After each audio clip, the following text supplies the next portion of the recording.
Hi, Gregg Perry, the historic preservationist.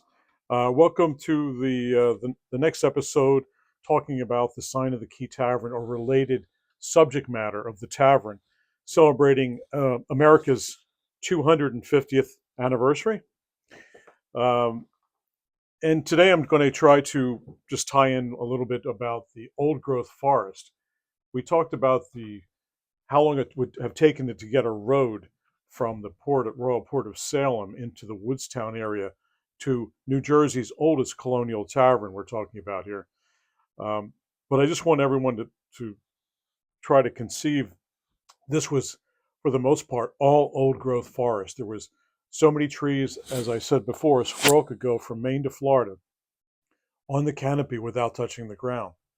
But beyond that, you would have had trees, some trees with diameters of 6, 7, 8 feet in diameter. Huge, just huge trees. 3, 4 people to get around them. Um, but the misconception is when you have an old growth forest that all the trees are old and big. You have to remember that, every just like human beings, every tree is dying at a different rate. They get diseases. They live their life and they fall over. So old growth forests will always have a good mixture of three things: huge trees, a lot of pine trees, a lot of oak trees here in the South Jersey region, some pushing up to 150, 175 feet to the canopy. Extraordinarily large trees back then. Um, the second thing, you're going to have a lot of huge fell trees, a lot of fallen trees through the forest. And those trees that fall, what they tend to do is they're fodder for fungi and moss, lichen, and those kind of things. They're creating microenvironments. Animals will live; they'll burrow in the trees that are there. So it's a symbiotic relationship. And the third thing you're going to have with an old growth forest, you're going to have a lot of new trees. So the trees are shedding their seeds. Some of these trees will hundreds of thousands of seeds, uh, for one tree. It would have difficulty at times because everything was so dense between the small young trees and the big trees. Fighting for light was going to be very difficult. So the majority of those seeds would not germinate. They would just die or be eaten by critters. Um, so that's where we're at with an old growth forest. Um, we have one here in South Jersey, I understand, anywhere from 15 to 25 acres in Cumberland County around the Dividing Creek area.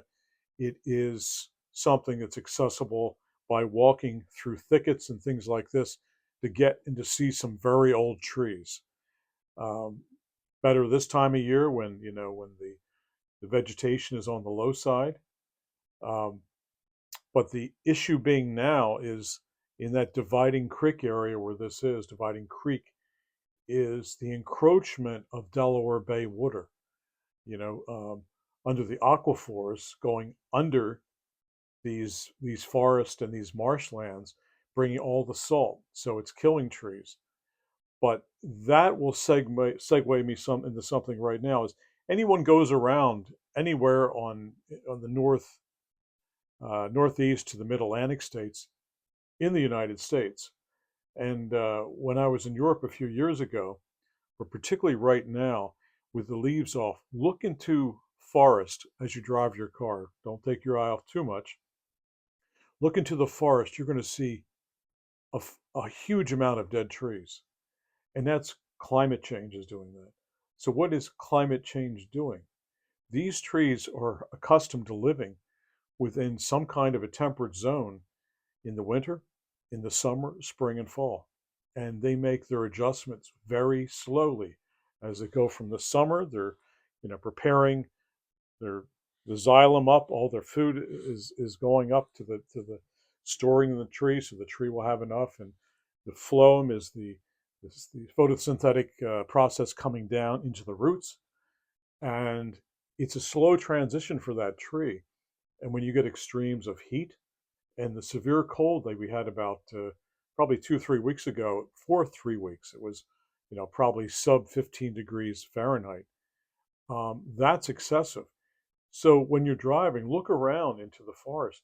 There's just 35% of all trees are dead. They're dead. They're falling over and decaying, and it's crossing a lot of different species. And for the climate deniers out there, some of these idiots. And I ran across a real idiot last week, and not last week. I'm sorry, when we were in the cold stretch, and he said, look at these idiots that they say we're in global warming. It's been below 15 degrees almost here for 3 weeks. Now that's part of the effect, sir, of global warming, is that you could have extreme cold, extreme cold, extreme hot heat, just not the normal balance of things that we have in our atmosphere. So he got it a little bit wrong, just because it was a cold spell, but it was it was an Arctic cold spell, which is very rare for around here. But anyway, so other than that one example in the Dividing Creek area, as far as the old growth forest, that's primarily all. There's a couple small stands up in northern New Jersey, and they're around, but they're very isolated, and some people know where they are, some don't.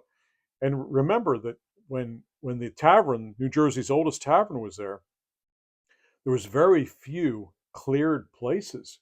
So what was happening? I mean, we had a different more temperate climate then. Um, but if there were any cleared places, it was the Native Americans who were cutting and burning for a place to grow food.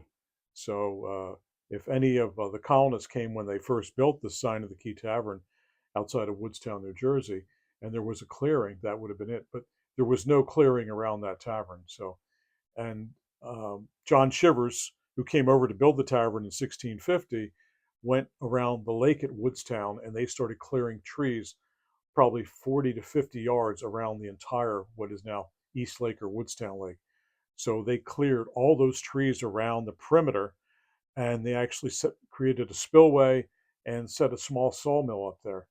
And so anyway, so they started doing some clear cutting. But so that's it for old growth forest. And unfortunately, I wish we could find more. When I spent some time over in Nottingham, England, it's one of the few places throughout England, because they went through the Industrial Revolution, and boy, did they ever clear cut there.